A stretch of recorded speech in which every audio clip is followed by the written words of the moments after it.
ভিক্ষা করে মুসলমান, কেন ভিক্ষা করে মুসলমান? মানববাদী পাক আল্লাহর কোরআন।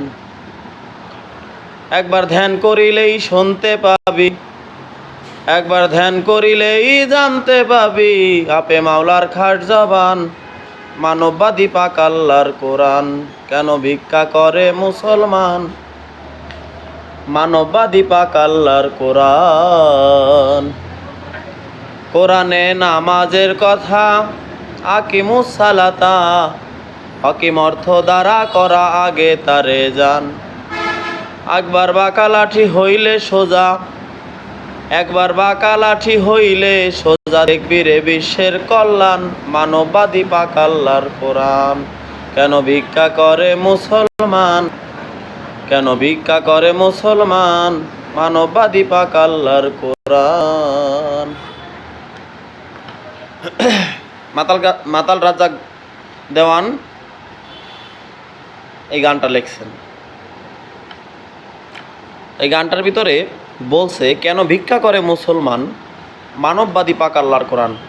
আল্লাহর তরফ থেকে এই কোরআনকে আল্লাহ পাঠাইছে মানবতার মুক্তির দিশারি, মানবতার কল্যাণের জন্য এই কোরআন নাজিল করছে আল্লাহ মানুষের মুক্তির উদ্দেশ্যে। সেইখানে মানুষ এত বড় একটা বিশ্ববিজ্ঞান কোরআন পাইয়াও যদি মানুষ ভিক্ষা করে, আল্লাহ রসুল সাল্লাহ সাল্লাম বলছে মুসলমানের দুইটা কাজ নিকৃষ্ট কাজ। এক নম্বরে স্ত্রীকে তালাক দেওয়া,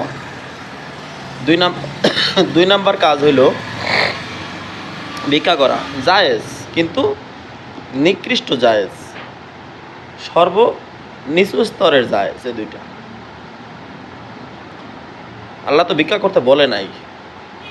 এই যে অনেকে মাদ্রাসায় শখ করে বাচ্চা কাচ্চা দেয় দিনে এলেম শিক্ষার জন্য, কিন্তু যারা মুরব্বী থাকে তারা পোলাপানরে দিয়া চাঁদা কালেকশন করায় গাড়িতে গাড়িতে।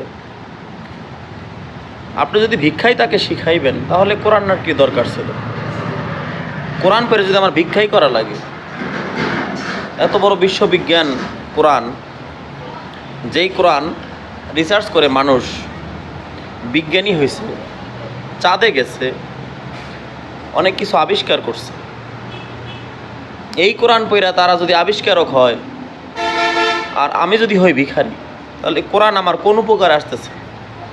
কোরআন আমার কোনো ফায়দায় আসতেছে না, মানে আমি কোরআনটাকে সঠিক ব্যবহার করা বুঝতেছি না।